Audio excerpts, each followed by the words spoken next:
अस्सलामुअलैकुम everyone, welcome to V U companion. आज की इस वीडियो में हम Pak 522 constitution and ideology of Pakistan का लेक्चर नंबर 4 कवर करेंगे, जिसका टॉपिक है genesis of two national theory the foundational phase. ठीक है, पिछले लेक्चर नंबर 3 में हमने अलीगढ़ मूवमेंट और मुसलमानों की एजुकेशनल अवेकिंग पढ़ी थी। हमने देखा था कि 1857 के बाद मुसलमानों ने इंग्लिश एजुकेशन रिजेक्ट कर दी थी, उससे गवर्नमेंट जॉब्स और इकोनॉमिक पोजीशन खो बैठे थे। सर सैयद अहमद खान ने अलीगढ़ मूवमेंट के ज़रिए मुसलमानों को मॉडर्न एजुकेशन की तरफ रजू किया था। MA college, scientific society, Mohammedan education conference वगैरह बनी। इस्लामिया कॉलेज पेशावर बना। एजुकेशन रिफॉर्म्स ने मुस्लिम इंटेलेक्चुअल अवेकिंग और पॉलिटिकल कंसाइजनेस दिया, जो आगे चलकर मुस्लिम लीग और पाकिस्तान मूवमेंट की बुनियाद बना। अब सवाल ये है कि जब मुसलमान एजुकेटेड हो गए हैं, पॉलिटिकली कंसाइज हो गए हैं, तो उन्होंने अपने आप को किस तरह डिफाइन किया? वो सिर्फ एक रिलीजियस कम्युनिटी थे या एक अलग नेशन? इसका जवाब है टू नेशन थ्योरी की फाउंडेशन फेज में मिलता है। आज की लेक्चर इसी को कवर करता है कि कैसे मुस्लिम्स ने अपने आप को एक अलग कम समझना शुरू किया और किस तरह हिस्टोरिकल इवेंट ने इस सोच को मजबूत कर दिया। ये लेक्चर हमें ले जाता है टू नेशन थ्योरी की बुनियाद की तरह। हम समझेंगे कि ट्रू नेशन थ्योरी क्या होती है, इसका कॉन्सेप्ट क्या होता है, इसके हिस्टोरिकल अवेलुएशन देखेंगे, सर सैयद अहमद खान का रोल देखेंगे और फिर लास्ट में देखेंगे पार्टीशन ऑफ बंगाल कि इस इवेंट में मुस्लिम्स को अपनी अलग पॉलिटिकल आइडेंटिटी का एहसास दिला कैसे मिला। तो इसकी डेफिनेशन देखें तो two nation theory states that the Muslims and Hindus of the subcontinent were two separate and distinct nations because their civilization, foundation, religious law, culture, social organization, political vision were fundamentally different. तो nation क्या है? पहले हम देखते हैं कि nation क्या है। ये historically involve community of people who share a common historical experience, culture, tradition, social institution and collective political will. Simple लफ्ज़ों में कहें तो ऐसे लोग जो सदियों से साथ रह रहे हों, जिनकी हिस्ट्री, कल्चर, सोशल इंस्टीट्यूशन और पॉलिटिकल सोच एक जैसी हो, वो एक नेशन कहलाते हैं। और ये टू नेशन थ्योरी कोई नई चीज़ तो है नहीं, हम बचपन से ही पढ़ते आ रहे हैं कि मुसलमान और हिंदूज दो अलग कौमें हैं जिनकी अपनी सिविलाइजेशन हैं, फाउंडेशन यानी तहजीब और बुनियादें हैं, और दोनों फंडामेंटली डिफरेंट हैं, यानी कि उनके रिलीजन्स, रहने सहन के तरीके, अंदाज, ज़ुबान सब कुछ डिफरेंट है। और सर सैयद अहमद खान को father of two nation theory भी कहा जाता है, क्योंकि उन्होंने पहली बार मुसलमानों के लिए कौम का लफ्ज़ इस्तेमाल किया था। अगर हम पाकिस्तान की आइडियोलॉजी में देखें इसका किरदार, तो दो कौम, इसमें भी यही मतलब था कि यही प्रिंसिपल पाकिस्तान की आइडियोलॉजी की फाउंडेशन बना था कि जिसमें दो कौमें हैं, मुसलमान और हिंदू, दोनों की अपनी डिस्टिंक्ट करैक्टरिस्टिक्स हैं, यानी कि अपना रिलीजियस है, अपनी कल्चर है, सोशल वैल्यूज़ हैं, पॉलिटिकल इंटरेस्ट हैं। इसलिए मुसलमानों को अपना अलग होमलैंड चाहिए जहाँ वो अपनी मर्ज़ी से अपनी ज़िंदगी गुजार सकें। यहाँ पर हम वैल्यूएशन देखें टू नेशन थ्योरी की, तो ये कोई अचानक होने वाली क्रिएशन नहीं थी, ये पूरी एक सदी की यानी कि एक लंबी हिस्ट्री की वजह से बनी थी। इसमें पहला देखें तो advent of Islam and the basis of two nation theory. Quran की रोशनी में भी देखा जाए, कुरान पाक में हमें क्लियरली बताया गया है कि दो कौमें होती हैं। पहले बिलीवर्स की यानी मोमिनीन जो है तौहीद, रिसालत और आखिरत पर यकीन रखते हैं। दूसरे नॉन बिलीवर्स होते हैं, गैर मुस्लिम्स, जो इन चीज़ों को नहीं मानते। ये फेथ बेस्ड आइडेंटिटी का कॉन्सेप्ट है कि जो लोग इस्लाम की बुनियादी तालीमात यानी तौहीद, finality, prophethood, purity of soul, good deeds को मानते हैं, वो एक नेशन है, और जो नहीं मानते वो दूसरी नेशन है। सब कॉन्टिनेंट में भी इस्लाम था और दूसरी नेशन भी थी, और बहुत से मुस्लिम इंटेलेक्चुअल कहते थे कि टू नेशन थ्योरी का ओरिजिन सब कॉन्टिनेंट में इस्लाम के मात साथ ही होगा। और 712 ईस्वी में एडी में देखा जाए तो मोहम्मद बिन कासम, जो कि सिंध में कदम रखा, और राजा दाहिर को शिकस्त दी, इसने पहली बार इस्लामिक गवर्नेंस और लीगल प्रिंसिपल्स और एडमिनिस्ट्रेटिव सिस्टम्स को रीजन में इंट्रोड्यूस करवाया।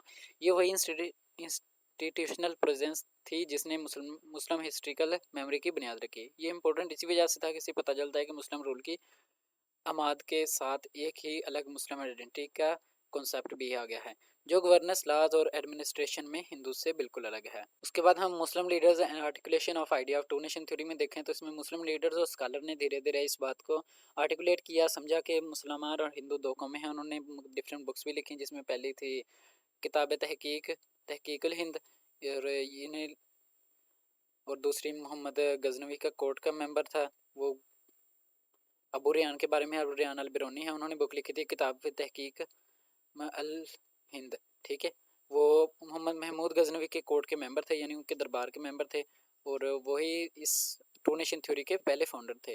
अल बिरूनी का मुशाहिदा ये था, ये उन्होंने इंग्लिश में लिखा हुआ है, लेकिन मैं इसका आपको लुबेलुबा बता देता हूँ कि हिंदूज़ गैरों के साथ खाना पीना, बैठना, शादी करना सब कुछ हराम समझते हैं। उनकी नज़र में ये लोग नापाक हैं। तो ये दिखाता है कि Hindu Muslim social boundaries colonial politics से बहुत पहले ही मौजूद हैं। अल बिरूनी को first founder of two nation theory कहा जाता है, ये आप याद रखिएगा, और ये इनका जो नोट है अल बिरूनी का। उसके बाद हम शेख सर अहमद सरहिंदी का देखें, जो कि मुजाहिद अल-अफ़सानी भी हैं, कहा जाता है इनको। इन्होंने बुक लिखी थी उनके डिफरेंट बुक्स थी, मकतूबात थी, जिसमें उन्होंने अकबर, जो बादशाह अकबर थे, उन्होंने ना दीन इलाही एक बनाया था, उसके खिलाफ इन्होंने काफ़ी मुहिम की थी। उन्होंने अकबर को चैलेंज कर दिया था उनकी क्रिएट के ये इस्लाम और हिंदुइज़्म के दरमियान एक क्लियर लाइन होती है। अकबर ने दीन इलाही बनाकर इस्लाम और हिंदुइज़्म को मिलाने की कोशिश की थी। शेख अहमद सरहिंदी ने इसकी सख्त मुखालफत की थी। उन्होंने कहा कि इस्लाम एक कंप्लीट कोड ऑफ लाइफ है, हिंदुइज़्म सिर्फ एक सोशल सिस्टम है, दोनों कभी कंप्रोमाइज़ नहीं कर सकते। और अपने रिलीजियस प्रैक्टिसेस में उन्होंने इस्लाम की सुप्रीमेसी पर जोर दिया था। उन्होंने मुसलमानों को बताया कि तुम्हारी आइडेंटिटी अलग है, इसे मत भुलाओ और मत मिलाओ। नेक्स्ट है शाह वली अल्लाह और सैयद अहमद शहीद, जिसमें शाहिद वली अल्लाह हैं, दोनों ने इस्लाम के प्राइवेट इबादत दोनों ने बताया कि इस्लाम सिर्फ एक प्राइवेट इबादत नहीं बल्कि पब्लिक सिस्टम ऑफ लाइफ है। मुसलमानों की अलग पहचान को मजबूत किया। जब मुसलमान रूल कमज़ोर हो रहा था तो इन्होंने मुसलमानों की डिस्टिंक्टनेस याद दिलाई, यानी कि उनको याद दिलाया कि आप अलग हैं सबसे। नेक्स्ट हम देखें तो rise of British rule, necessity of a separate Muslim political identity. British ने 1857 के जिम्मेदार मुसलमानों को ठहराया, प्रॉपर्टीज़ वगैरह जब्त कर ली, जॉब से निकाल दिया। हिंदुओं ने निज़ाम में जल्दी जल्दी अपनी जगह बना ली, उन्होंने इंग्लिश लैंग्वेज को अडाप्ट कर लिया था जॉब्स में और आगे निकल गए। मॉडर्न मेजॉरिटी रूल पॉलिटिक्स आ रही थी, मुसलमान परमानेंट माइनॉरिटी बनने का खतरा था। इसका रिजल्ट ये निकला कि मुसलमान लीडर्स को एहसास हुआ कि अलग पॉलिटिकल आइडेंटिटी होनी ज़रूरी है, वरना मुसलमान हमेशा के लिए गुम हो जाएंगे, यानी उनका नामो निशान भी नहीं रहेगा। फिर आते हैं सैयद अहमद खान, इनकी reconstruction and revival of Muslim identity. Sir Syed ने 1857 की बात जो किया वो हम लेक्चर नंबर 3 में पढ़ चुके हैं, लेकिन यहाँ उन्होंने वो रोल दिखाया जो टू नेशन थ्योरी की तरफ लेके जाएगा। सर सैयद अहमद खान की इनिशियल सोच थी कि पहले वो हिंदू मुस्लिम यूनिटी के सपोर्टर थे। उन्होंने कहा था कि Hindus and Muslims are the two eyes of beautiful bride, यानी कि हिंदुस्तान को उन्होंने एक दुल्हन कहा था। उन्होंने कहा था कि ये दोनों उस दुल्हन की आंखें हैं, मतलब दोनों मिलकर हिंदुस्तान की खूबसूरती हैं। लेकिन 1867 में उन में सब कुछ बदल गया, उनका नज़रिया भी बदल गया। 1867 में उर्दू हिंदी कंट्रोवर्सी हुई थी। उर्दू नेचुरली डेवलप हुई थी, कोई बाहर से इंपोर्ट नहीं की गई थी। खरी बोली थी। नॉर्थ इंडिया के लोकल डायलैक्ट में अरब, पर्शियन, तुर्किश के अल्फाज मिलकर बनी थी। इसे लश्करी ज़बान और कैंप लैंग्वेज भी कहते हैं। मुस्लिम रूल के दौरान ये मुसलमानों की पहचान थी। उर्दू सिर्फ ज़बान नहीं थी बल्कि मुसलमानों की पूरी तहजीब और तारीखी पहचान का हिस्सा थी। ये कोर्ट्स में इस्तेमाल होती थी, एडमिनिस्ट्रेशन की लैंग्वेज थी, मुस्लिम लिटरेचर, पोइट्री, कल्चर की ज़बान थी, पर्शियन स्क्रिप्ट में लिखी जाती थी। कंट्रोवर्सी इसी वजह से हुई कि हिंदू लीडर्स ने डिमांड की कि उर्दू यानी इसकी पर्शियन स्क्रिप्ट को हटाकर हिंदी यानी कि दीवानगरी स्क्रिप्ट की ऑफिशियल लैंग्वेज बनाया जाए, कोर्ट्स और एडमिनिस्ट्रेशन में हिंदी इस्तेमाल हो। ये मुस्लिम आइडेंटिटी पर डायरेक्ट अटैक था और सही सैयद का रिएक्शन इसी वजह से आया था। उसी वजह से उन्होंने कहा था कि after Urdu Hindi controversy I am now convinced that the two nations will not join wholeheartedly in anything. इसका मतलब था कि Muslims will never agree to Hindi and if Hindus. अच्छा, ये ना एक लेटर था जो उन्होंने सर सैयद अहमद खान ने नवाब मोहसिन मलिक को लिखा था कि Muslims will never agree to Hindi and if Hindus also following the new move insist on Hindi they will also not agree to Urdu. The result will be that the Hindus and Muslims will be completely separated. मतलब sir Syed ने predict कर लिया था कि अगर ऐसे ही चलता रहा तो दोनों कम्युनिटीज़ कम्प्लीटली सेपरेट हो जाएंगे। और इसके बाद सर सैयद का बदलाव ऐसे हुआ कि 1867 के बाद sir Syed Ahmad Khan Hindu Muslim unity के सपोर्टर थे, लेकिन 1867 के बाद two nation will not be wholeheartedly, मतलब दोनों साथ मिलकर नहीं बैठ सकते। सबकी एजुकेशन की बात करते थे पहले, उसके बाद उन्होंने बोला कि सिर्फ मुसलमानों की एजुकेशन पर फोकस रखना चाहिए। और पहले उन्होंने कौम का लफ्ज़ इस्तेमाल कभी नहीं किया था, लेकिन उसके बाद उन्होंने कौम यानी नेशन कहा था मुसलमानों को। इसलिए सर सैयद को father of two nation theory और pioneer of two nation theory कहा जाता है। और मोहसिन मलिक का इसमें काफ़ी बड़ा रोल था। उन्होंने कहा कि उन्होंने सर सैयद के करीबी साथी थे और अलीगढ़ मूवमेंट के परमानेंट लीडर थे। उन्होंने उर्दू को डिफेंस में बहुत काम कर दिया। उन्होंने उर्दू डिफेंस एसोसिएशन का क़याम में मरकज़ी किरदार अदा किया लेट 19th सेंचुरी में। इन एसोसिएशन का मकसद था कि कोर्ट्स और एडमिनिस्ट्रेशन में उर्दू की जगह हिंदी को आने से रोकना। मतलब जियोग्राफी सेम हो सकती है लेकिन कल्चर, सिम्बल्स, पॉलिटिकल लड़ाई का मैदान बन सकते थे। फ्रेंड्स, यहाँ पर बात करें Indian National Congress and Muslim aloofness from politics, तो इसकी हम पहले देख लें तो ये कांग्रेस कब बनी और किसने बनाई। कांग्रेस 1885 में बनी। A O Hume former home secretary government of India थे, तो उन्होंने बनाई। इसके पहले out of 70 delegates at the first session only 2 were Muslim, यानी कि 70 हिंदू थे और 2 मुसलमान थे इसके पहले। सर सैयद अहमद कांग्रेस के खिलाफ थे, लेकिन इसका मतलब ये नहीं था कि वो एंटी हिंदू थे, वो हिंदूज के दोस्त थे। इसकी कांग्रेस के ऑब्जेक्टिव मुख्तलिफ थे। उनका कंसर्न ये था कि कांग्रेस मेजॉरिटी हिंदू इंटरेस्ट की तरफदारी करेगी, क्योंकि मेंबर्स ही ज़्यादातर हिंदू थे। रिप्रेजेंटेटिव गवर्नमेंट का मतलब था कि हिंदू मेजॉरिटी रूल हैं, जिसमें मुस्लिम दब जाएंगे। मुसलमान अपनी एजुकेशनली वीक थे और पहले उससे स्ट्रॉन्ग होना चाहिए, फिर पॉलिटिक्स में हिस्सा लेना चाहिए। यही सर सैयद अहमद खान की कोशिश थी। उन्होंने अपने लेटर में बदरुद्दीन तैयबजी, कांग्रेस के जो पहले मुस्लिम प्रेसिडेंट थे, उनको लिखा कि the local outcome of Congress agitation would be violence in which Muslims as the maternity would bear the burden of concussion. मतलब कांग्रेस की पॉलिटिक का अंजाम फसाद होगा और उसका बोझ 1857 की तरह मुसलमानों पर पड़ेगा। उन्होंने कांग्रेस को बम्बई सेशन में बुलाया गया। उन्होंने आने जाने से इनकार कर दिया और दूसरे मुसलमानों को भी मशवरा दिया कि वो कांग्रेस से दूर रहें। उन्होंने कहा Congress will eventually become a Hindu party and will only look after interest of Hindu. और उनकी बात बिल्कुल सच हुई कि कांग्रेस सिर्फ हिंदुओं की ही पार्टी थी और हिंदुओं में ही कन्वर्ट हो गई। और फिर कांग्रेस के जवाब में सर सैयद अहमद खान ने ये कॉन्फ्रेंस बनाई, जिसका नाम था मोहम्मदन एजुकेशनल कॉन्फ्रेंस 1886 में। इस कॉन्फ्रेंस का मकसद था कि एजुकेशनल प्लेटफॉर्म बना जाए। सोशल रिफॉर्म करती थी ये, नॉन पॉलिटिकल थी, लेकिन इनडायरेक्टली पॉलिटिकल कंसाइजनेस डेवलप कर रहे थे। और आगे चलकर यही मोहम्मदन एजुकेशनल कॉन्फ्रेंस 1906 में मुस्लिम लीग की बुनियाद बन गई थी। और सर सैयद अहमद खान की जो बात थी वो भी सच निकल गई, क्योंकि non political movement in India could be depend upon the procedure worthwhile result in no face of growing inter agreement between Hindus and Muslim. 1893 में बम्बई में हिंदू मुस्लिम में कोई फसाद हो गया। मसला था कि कऊ कऊ के शटर का और स्लाटर का, और मस्जिद के सामने प्रेयर टाइम पर म्यूज़िक का। तो उस पर नेक्स्ट टाइम मेजोरिटेरिज्म यानी कि one man one vote versus separate electorate. Sir Syed Ahmad Khan opposed majority rule democracy because under one man one vote the Hindus. इसका मतलब यह है कि अगर ब्रिटिश चले गए हैं तो दोनों कौमें एक तख्त पर बराबर कैसे बैठ सकती हैं? बिल्कुल नहीं। सर सैयद अहमद खान की प्रिडिक्शन सही निकली थी कि इस एक्ट के तहत लेजिस्लेटिव काउंसिल्स के लिए हाफ सेक्शन यानी हाफ नॉमिनेशन का सिस्टम रख दिया गया है। मुसलमानों को एक सीट भी नहीं मिली। उनकी पॉपुलेशन रफली 1/4 थी, फिर भी रिप्रेजेंटेशन ज़ीरो थी। ये सिस्टम कोई सेफ गार्ड्स नहीं देता था।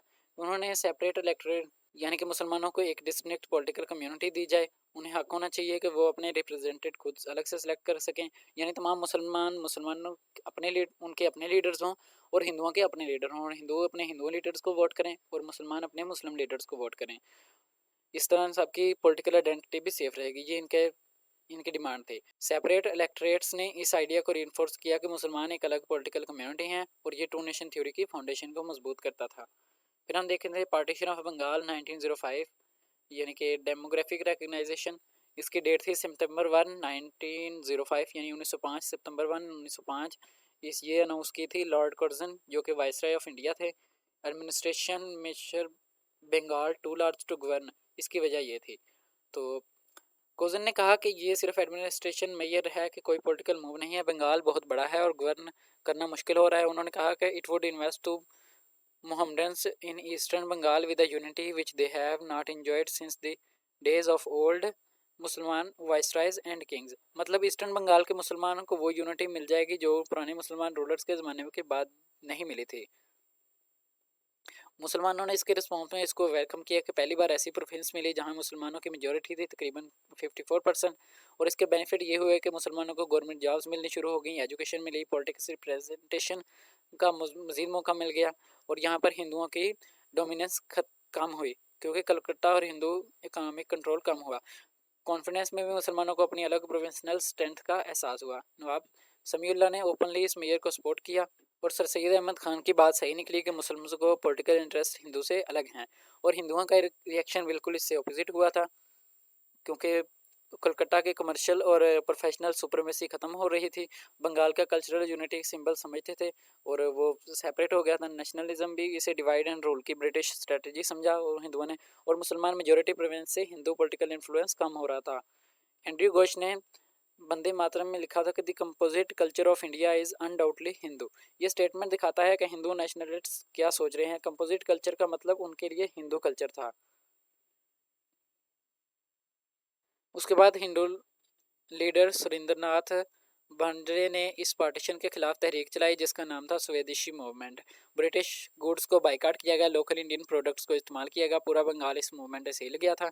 मुसलमानों का रिएक्शन यह था। कांग्रेस और हिंदू लीडर्स की अग्रेसिव अपोजिशन ने मुसलमानों को और भी कन्विंस कर दिया कि कांग्रेस असल में हिंदू मेजॉरिटी इंटरेस्ट की पार्टी बन रही है। तब इस लेक्चर का फाइनल जो टॉपिक है वो है involvement of partition of Bengal 1911 1911 में हुई दिल्ली दरबार जगह थी announced by king George V, और इसकी रीज़न ये थी कि हिंदू कांग्रेस का जो प्रेशर था और इसकी एश्योरेंस लॉर्ड मिंटो ने दिलाई थी। 1911 में किंग जॉर्ज वी ने दिल्ली दरबार में पार्टीशन वापस ले ली, यानी कि ये जो बंगाल की पार्टीशन हुई वो 6 साल बाद वापस ले ली गई। मुसलमान इससे नाराज़ हो गए। लॉर्ड मिंटो ने काफ़ी बार मुसलमानों को एश्योर किया कि पार्टीशन फाइनल एंड अनचेंजेबल है, लेकिन कांग्रेस और हिंदुओं के प्रेशर की वजह से ब्रिटिश झुक गए और उन्होंने इस पार्टीशन को वापस ले लिया और मुसलमानों को एहसास हुआ कि ब्रिटिश भी हिंदू के सामने कमज़ोर हैं।